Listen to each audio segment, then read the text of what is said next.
foggy day today. You can see, perhaps not. Okay, Rocket. Oh, I gotta get my stick. Alright. Oh gosh.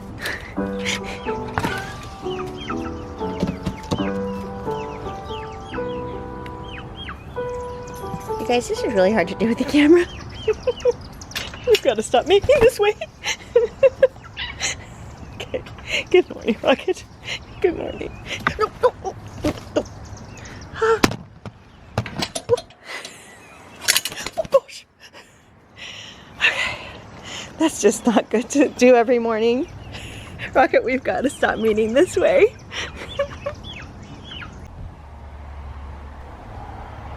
One thing that has really made our marriage stronger is praying together before Hunter goes to work. Before we started doing this, we felt kind of disconnected, and now we're praying for each other. He's praying for my children's book to be published. He's praying for the farm and the YouTube challenge, and I'm praying for what he's anxious about or he's excited about. So it has brought us a lot closer to oneness in our marriage.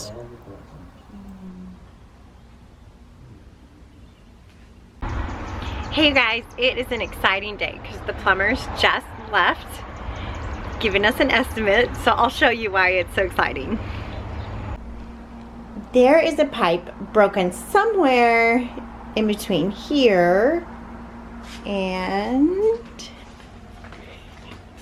here under the slab.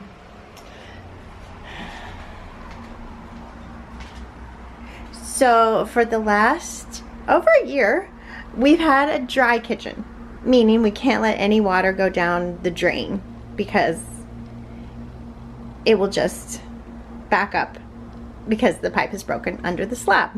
And so what we have to do is have these buckets,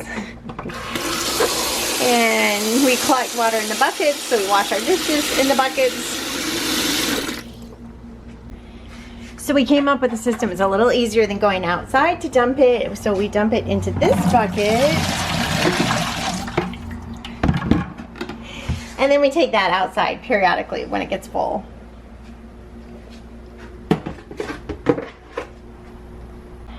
So as you can imagine, this is not the ideal situation. So while it's been inconvenient, the joy of the Lord is my strength, and I'm very thankful that we have hot water coming into our house, and the poop is still leaving the building. So I've always said, once that changes, when the poop stops leaving the building, well then we've got a problem. So we've been saving our money, and some of our friends have generously offered to help us to get this problem fixed. So I'm super excited, and I'm a little afraid to be hopeful, but I'm gonna hope just a little bit this morning. But it's a lot of money, so we'll see. That is kind of what's going on. That's how my day started. So yeah, dare to hope with me. If you want to pray about it, pray that my plumbing will be fixed and I can actually use my sink. That would be awesome. It's a good thing me and my husband prayed this morning, because I think my little baby that I take care of is headed to the terrible twos early, a bit early. This purple moon kale is so good because you can just eat it fresh. And it's so nutritious. Yum. Fuel up. Hey guys, my baby is sleeping, so I wanted to pop out really quick and harvest spinach. Yesterday it was pretty cool. Should have harvested yesterday because now it's hot, and look at my spinach. It's wilted, you guys. Definitely spinach needs to be harvested while it's still cool and first thing in the morning. But I'm gonna go ahead and harvest it, take it inside, because it's just gonna get worse. And see how it is bolting? So this is gonna make me some more spinach seeds. But I don't need any seeds, I've got plenty of spinach seeds. So I'm gonna harvest now, get it inside and cooled off.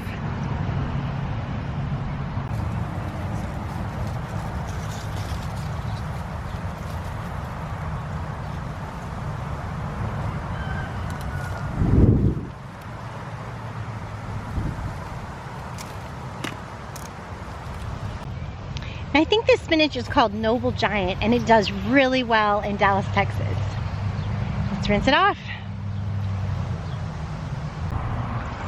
Now my goal is to have a rinsing station in the back of my garden. Maybe I'm picturing with pallets, with a sink. I actually got a sink from a friend that's a little bit bent on one corner. It's a beautiful big farm sink that I want to put in back of my garden so I can fill up and do things like this. But for now, an ice chest will certainly do.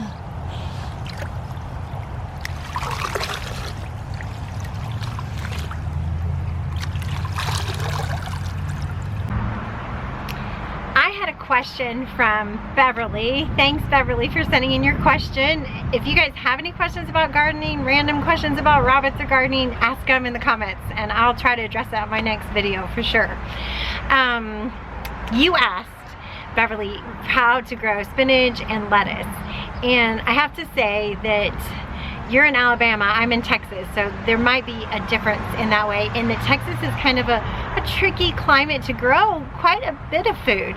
We have a really short fall. It starts getting coolish middle of October, and then you have October, and then middle of November it freezes. So there's just this very short 3-4 week period for you to get your crops in. And then in the springtime, again, there's this really short, from the last freeze to the hot of summer, there's a really short period, 3 to 4 weeks, right? And so we have to do spinach and lettuce a little differently than most people in most climates. And it doesn't even really cool off at night here during that summer period. So let me show you how I do it. This is how I start. I start with seed trays like this, indoors in the cool of my air conditioning for good germination in mid-October when the weather starts getting a little cooler, because sometimes it's not even cool in the house in the end of September. It's still hot. So, and then after they come up a bit, they germinate, and I even pop them in the refrigerator to get them to germinate, right? Because they really need those cool temperatures. And then after they come up a little bit, I switch them to a pot that looks like this. And then keep them indoors until they're pretty nicely established, a little plant. And then they go into a bed like this in October, early November, and I cover them with frost cloth. And we munch on the spinach all winter long. And then in the springtime, it blooms, and there's a few short weeks of wonderful eating, yummy, crisp spinach greens, and then they start to bolt. It gets too hot for them, and they're done for the season. So that's how we do it here in Dallas, Texas. So I don't know what it's like in Alabama. I do know a friend in Alabama. I'll try to connect with her and find out how exactly you guys do it, because I'm not sure if it's the same.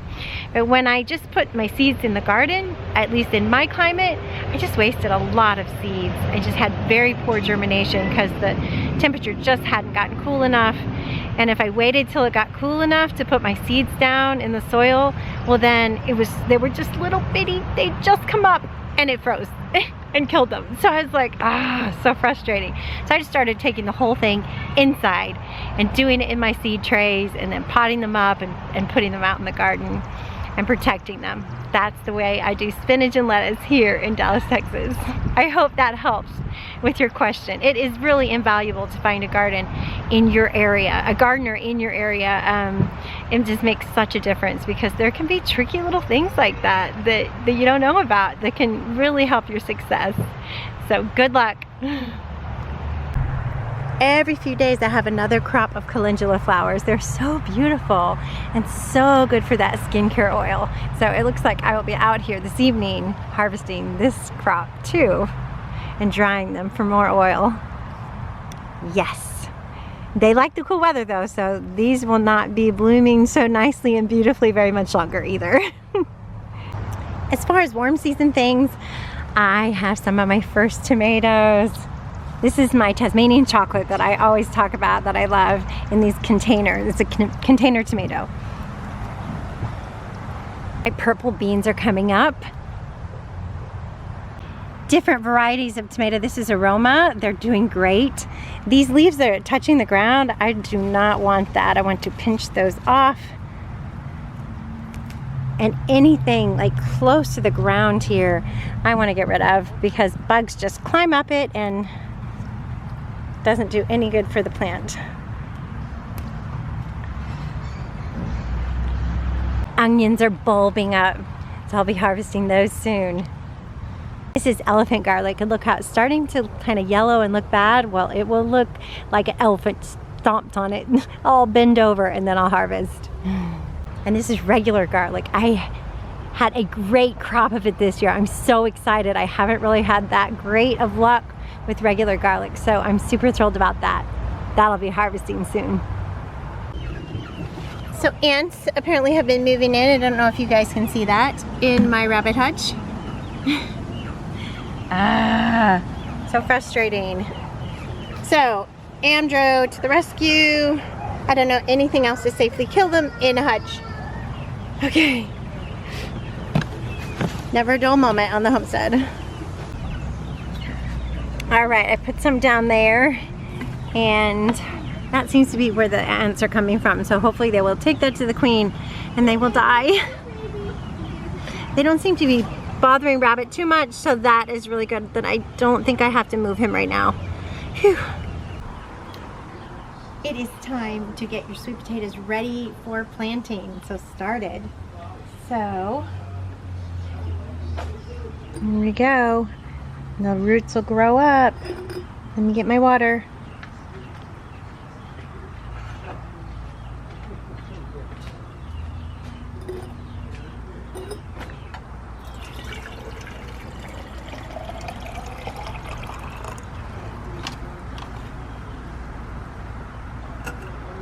I've got some interesting varieties. I got Purple Stokes, and I had a Japanese variety of sweet potatoes because I can't do anything just normal because I am who I am.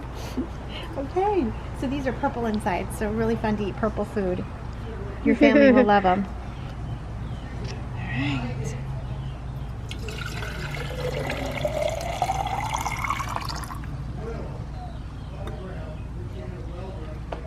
Okay, I think that is it for tonight, you guys. I hope you had a great day and have a great evening. Bye. And Father, I lift up the challenges coming our way today. As with baby LJ, not till tonight, but speaking with David about new position, Lord. I pray that your hand would be in this, Lord. And I know it is. Pray that your hand, I put your guidance would just fill me, Lord. I would have words to speak to David. Pray that just bless that moment, one way or the other, with me. I pray for confidence, I pray for courage to be brave, to be who you created me to be.